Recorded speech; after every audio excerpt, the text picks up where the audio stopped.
कृषि वैज्ञानिक चयन मंडल ने एक ऐसा नोटिस निकाल दिया है जिसको देखकर बहुत लोगों के होश उड़ने वाले हैं। ये आता है ministry of agriculture and farmers welfare के अंडर। नोटिस है 22 फरवरी 2024 का और यहाँ पे ऑल इंडिया कॉम्पिटिटिव एग्जाम होने जा रहा है डायरेक्ट रिक्रूटमेंट का, और ये होगा आपका असिस्टेंट डायरेक्टर राजभाषा की पद के लिए। तो ये 2024 की रिक्रूटमेंट है और आपको पता ही होगा एडी की जो पोस्ट है वो लेवल 10 में आती है, जहाँ पे 56,100 रुपये आपका बेसिक पे होता है और सैलरी आपकी जाती है 1 लाख से ऊपर। तो यहाँ पे इन्होंने साफ साफ लिखा है कि यहाँ पे 3 साल का एक्सपीरियंस होना अनिवार्य है। यदि आप कोई फ्रेशर है तो भाई पहले ही बता देते हैं।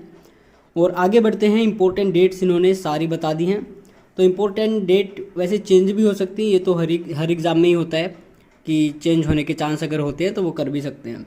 बाकी यहाँ पे इन्होंने बताया है कि 3/4/2024 यानी 3 अप्रैल को शुरू हो जाएंगे और इसके बाद 2 मई तक आप इसके लिए आवेदन कर सकते हो। और जो परीक्षा की तिथि है वो एक ही दिन में होगा और वो है आपकी 1 सितंबर 2024। और डेट ऑफ इंटरव्यू या फिर पर्सनैलिटी टेस्ट आप कह सकते हैं, उसकी तिथि आपकी बाद में आएगी। तो आगे फटाफट जान लेते हैं वैकेंसीज। तो वैकेंसी यहाँ पे टोटल 21 है और 21 वैकेंसी में यहाँ पे टोटल आपकी 11 वैकेंसी यूआर की हैं, 2 ईडब्ल्यूएस की, 3 एससी की, 1 एसटी की और 4 ओबीसी के लिए है। इनमें से एक पीडब्ल्यूबीडी कैटेगरी के लिए भी यहाँ पे एक वैकेंसी दी गई है 21 में से। आगे चलते हैं तो यहाँ पे एजुकेशनल क्वालिफिकेशन की बात करें तो एसएससी की तरह है सेम, लेकिन यहाँ पे थोड़ा सा बदलाव ये होगा कि कहते हैं अगर एमए आपकी है हिंदी में तो इंग्लिश आपका सब्जेक्ट होना चाहिए। और एसएससी में क्या होता है, अगर मीडियम ऑफ एग्जामिनेशन है ग्रेजुएशन लेवल पे तो काम चलता है, लेकिन यहाँ पे नहीं चलेगा। और एमए इंग्लिश है तो हिंदी एज सब्जेक्ट आपका ग्रेजुएशन लेवल पे होना चाहिए, चाहे कंपलसरी हो या इलेक्टिव हो। अगर एमए किसी और सब्जेक्ट में है मास्टर डिग्री तो इंग्लिश और हिंदी दोनों आपके डिग्री लेवल पे होने चाहिए।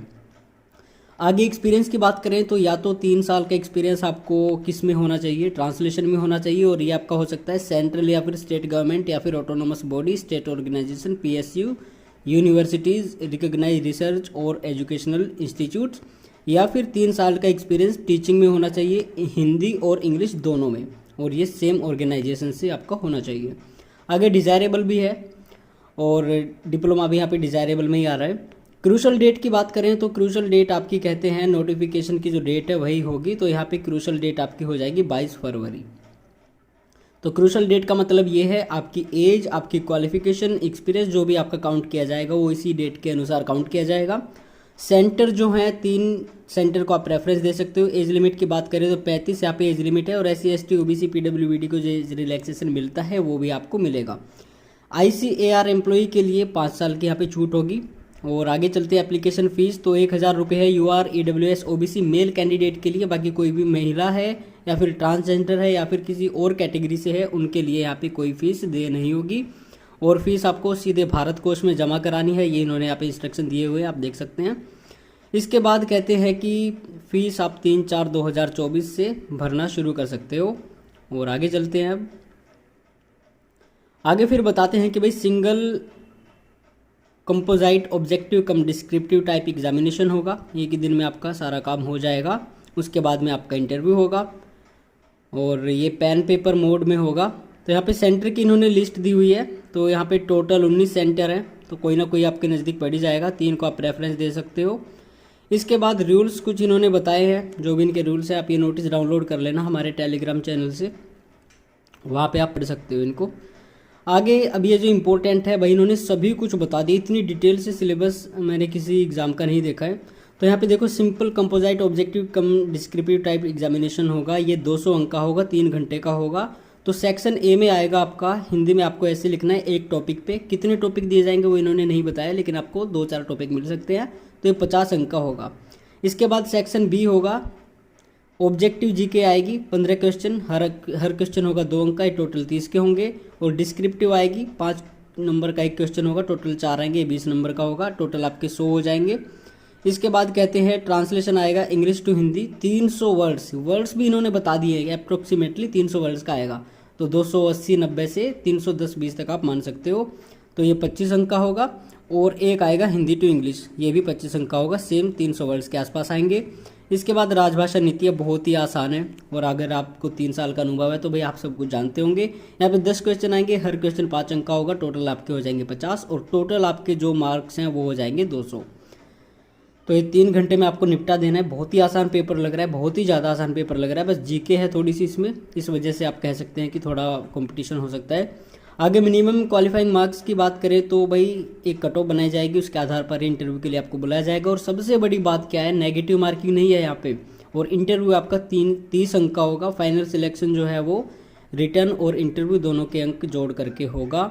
और इंटरव्यू में एक वैकेंसी पर कितने कैंडिडेट्स बुलाए जाएंगे, 3 कैंडिडेट्स बुलाए जाएंगे, मतलब टोटल आप मान सकते हो 66-70 के आसपास कैंडिडेट्स से बुला सकते हैं। आगे चलते हैं जी। तो डिटेल सिलेबस इन्होंने दे दिया, देखो हिंदी में ऐसे कैसे आएगा ये सब कुछ इन्होंने बताया है, जीके में क्या कुछ आएगा, कहाँ से आपको पढ़ना है, सब कुछ इन्होंने बताया हुआ है। तो बहुत ही ज़्यादा डिटेल से इन्होंने बता दिया है यहाँ पे, इतना तो भाई होना नहीं चाहिए। आगे इंटरव्यू पर्सनैलिटी टेस्ट आप कह सकते हैं, तो ये इसमें भी इन्होंने बताया हुआ है कि आपको 30 अंक का ये होगा। और आगे चलते हैं जी। आगे फिर देखो इन्होंने प्रमोशन बताए हुए, हमने भी एक वीडियो बनाई थी लास्ट ईयर, उसमें सब कुछ बता दिया था, सैलरी, जॉब, जो भी आपका रिस्पॉन्सिबिलिटी होती है और जितने सारे प्रमोशन होते हैं। तो एडी के बाद डीडी बनता है, डीडी के बाद जेडी और उसके बाद डायरेक्टर, लास्ट होता है, हाईएस्ट होती है, लास्ट तो नहीं कह सकते। और 2 साल का प्रोबेशन पीरियड होगा भाई जो सीधे जा रहे हैं यहाँ पे। और इसके बाद आते हैं कुछ सर्टिफिकेट्स, ये आप डाउनलोड करके देख लेना और तब आपको सारा कुछ समझ में आ जाएगा। तो सितंबर की जो इन्होंने एग्ज़ाम डेट दी है भाई, आपको तैयारी बहुत ज़बरदस्त तरीके से शुरू कर देनी चाहिए, क्योंकि ऐसी अपॉर्चुनिटी मैं कहता हूँ दशकों में 1-2 बार आती है और ये आपको हाथ से नहीं जाने देनी चाहिए। और सबसे बड़ी बात मैं यहाँ पे आपको बताना चाहूँगा, बहुत सारे कैंडिडेट्स हो सकता है कि कोशिश करें फेक सर्टिफिकेट बनवाने की किसी यूनिवर्सिटी से, पीएसयू से, ऑर्गेनाइजेशन से, तो वो इस तरह की कोशिश ना करें, अन्यथा उनके साथ में बहुत बड़ा जो है कुछ हो सकता है। तो इस तरह की आप कोशिश नहीं करनी आपको। अगर आप एलिजिबल नहीं है तो इसके लिए अप्लाई मत करना, और जो लोग एलिजिबल है केवल वही अप्लाई कर सकते हैं। बहुत ही अच्छी अपॉर्चुनिटी है, जिनको 3 साल जीएसटी बने हो गए हैं वो भी इसके लिए एलिजिबल हो जाएंगे। तो आपको जल्द से जल्द इसके लिए तैयारी शुरू कर देनी चाहिए। और एप्लीकेशन जो है अभी बहुत ही ज़्यादा टाइम है, 1 महीने पहले इन्होंने नोटिस निकाल दिया है। तो यहाँ पे नो डाउट कंपटीशन तो बहुत ज़्यादा होने वाला है, लेकिन जो पेपर का पैटर्न सिलेबस इन्होंने बताया वो बहुत ही ज़्यादा इजी है, जिस हिसाब से ये केवल 3 साल के एक्सपीरियंस से डायरेक्ट आपको लेवल 10 में भेज रहे हैं। खैर वट एवर जो भी है आपके सामने है, और अब आपको इसकी तैयारी शुरू कर देनी चाहिए।